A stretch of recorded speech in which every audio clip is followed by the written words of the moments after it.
Hello there. So by now, the first video on my channel should have just dropped, and in that one I'm speaking in a different sort of way, a more storytelling sort of way, and I was thinking, well, for my second video that will drop in a few days, I would love to just speak more normally and more authentically about one of my experiences that I've been through recently. This main experience that I wanted to talk about was I've been trying to actively become a game developer now for the last two sort of years, and I I'm 20 years old, and I just dropped out of university a year ago to pursue game development. Very stupid decision, but at the time I was like, this isn't for me. I need some time out anyway. I'd like to work a bit more, and so I thought, why not, work part-time and then also just do game development whenever I could fit it in. So that's what I did. I went to university for about 2 months and then left and started that idea. Surrounding the game development, I was basically just planning to release my first game. First of all, learn how game development works. So learn Unreal Engine, learn how asset making works, how coding works, because at this point I had zero prior programming knowledge. I'd never studied it. I'd never really educated myself on it. So it was a case of becoming more artistic and also becoming a much better programmer very quickly. So I very quickly started working on my first game, which was No Way Home. I've since done a remaster of it. It's nothing incredible, even with the remaster, and so priced accordingly. And trust me, it was a massive time commitment, but it absolutely was worth it. I learned so much about myself, my ability. I learned my flaws. I learned where I failed. I learned that some of those failures back then I still struggle with now. Since then, I've created quite a few more games. I've basically, since then, so I released No Way Home last year in about February, March time. I finished it. It went gold. It went out eventually. Putting out your first game for mobile, Google, iOS, it takes some time. So it definitely wasn't a straightforward process, but when I finally got there, it was out and that was good. And since then, releasing games has been a lot more streamlined, a lot more time efficient, and I've just enjoyed the process a lot more because a lot of that is back-end red tape stuff, and the first time you're doing it, it can just feel very, very overwhelming very quickly. And after putting in so much effort, time to try and get a game over the line, ready to ship, to have to deal with all that, my first time round, it just felt like a tsunami wave. So absolutely a great experience, and I've carried it forward into this last 12 months really since then, when I released that one. For a while, once I had released that game, I basically was working full-time for a bit at my old job as I got a promotion, but eventually I quit and went back to university, to a different university, and I've been studying software engineering there. During that time at university, I was mainly just working on games. Whenever I had a spare moment outside of class, I was just working away, drawing art, writing ideas for my games, programming, which obviously I was learning a lot more about on the go with the degree, which was very useful. And yeah, I was basically dedicating all my time. I think I was doing about 40, 45, 50 hour working weeks just on game development alone, let alone doing a degree. So it was tough. And the main thing I wanted to talk about in this video, as I referenced in the introduction, was I really wanted to talk about not just game development itself, but forcing yourself down a rabbit hole of trying to make something work for you, and to the point where I think at times it can become unnatural and it can kind of skew the original aim that you had and the original vision you had. For instance, when I dropped out of university to do game development and work and stuff, it was a good idea and I don't necessarily regret it, but definitely now I feel like I gave myself no other choice than to keep pursuing it and keep pursuing it, and eventually it just became a bit of a hyperfixation, and when I was at university I don't think it did me any good. Luckily during my time I managed to release quite a few games through all my hard work, and it felt like it, semi paid off. I'm doing much better sales wise. I'm making more sales and I'm having more people interact with my games, which is the most important thing.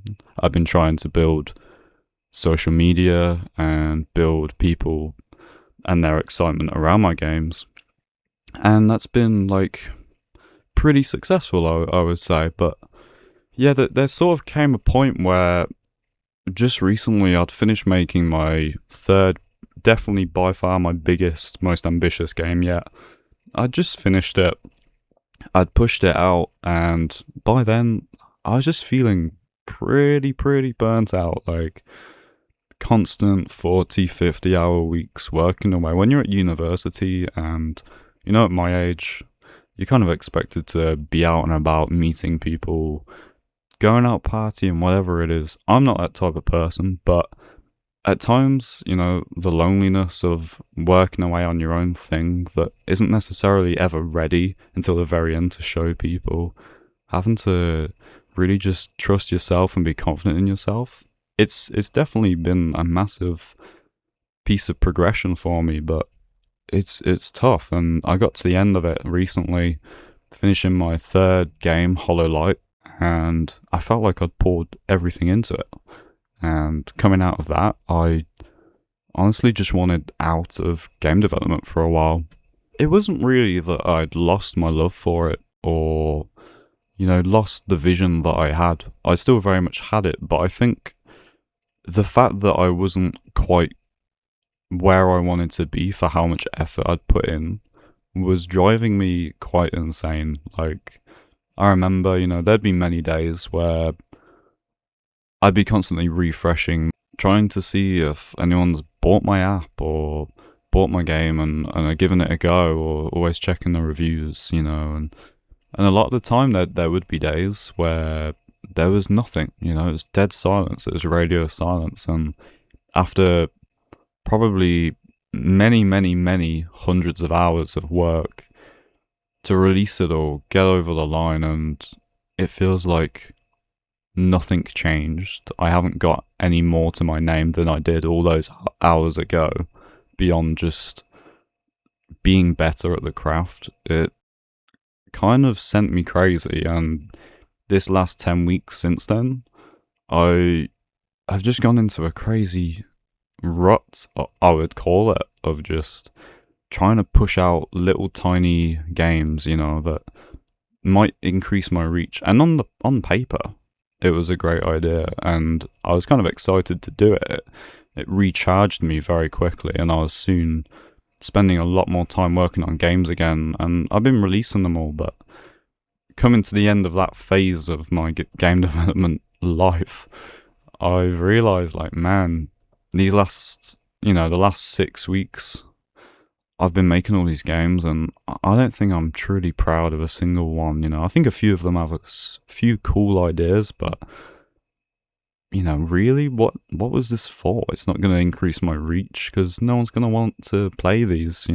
I can make them free, and still no one will probably play them. So it was just like a big bummer, and I've just been getting over it. I feel like finally, I guess in a way it was a good thing to have done that and release these smaller games after working on like 3 big, massive flagship style games over the last year or two.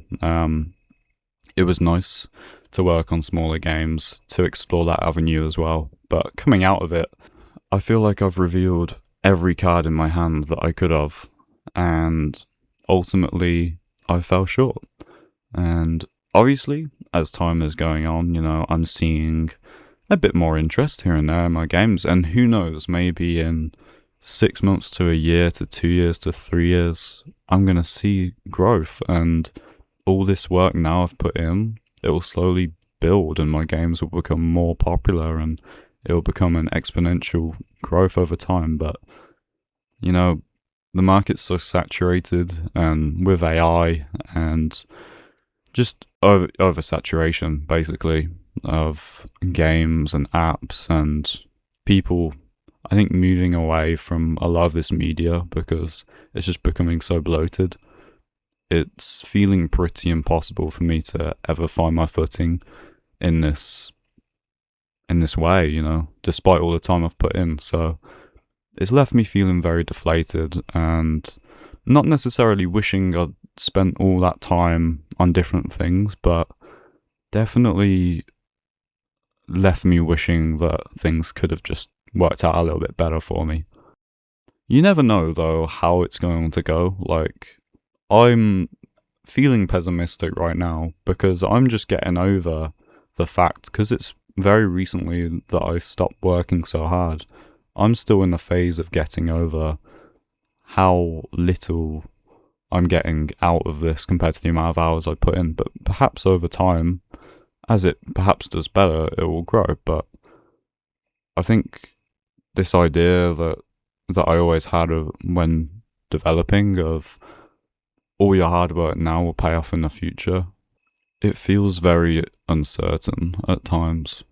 Moving on from this, you've probably noticed by now that, yes, I have made a YouTube channel, and I think this is a reflection of wanting to continue to create and be creative. You know, I've got a massive creative spark and I want to use it. But I think the most important thing is I just really wanted to spread the message that I think you can't always force what you want to do to work. Like, even if you try, I feel like if it is going to work, you've got to ride through the doubt as well, and you've got to give it time. It's not just going to come a day, a week, a month, maybe even a year within starting now, but whatever you do, you need to do it because you love it, and you don't just love it for the future and love it for other reasons. You love it, but you love just doing it in the now.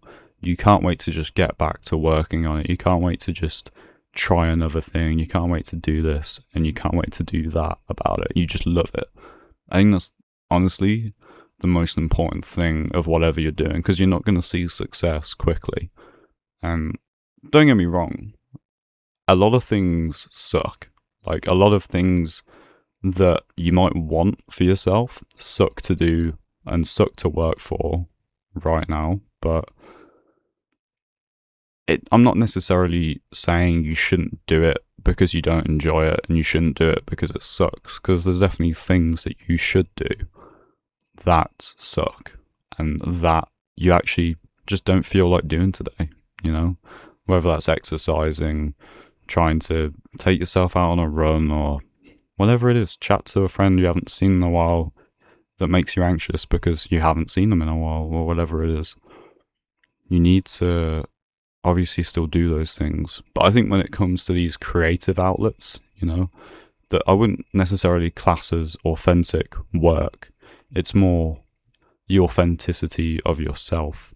You know, when it comes to these things, you need to be able to enjoy doing it in the moment, because for now, that will be the only reward you will reap for quite a long time, you know? You might have an overnight success, but in my experience that I just explained, I feel like I worked very hard, very earnestly, and I may never even see a quadrant of the success that I wished I ever had. And hey, if I do eventually, it may take a long, long time from now anyway, you know? So in this video, I just wanted to provide my own perspective on it, provide you with my own example of what I've been through, and maybe a more realistic reality of how these things go sometimes, you know, because I think there's a lot of content, a lot of people who are pushing you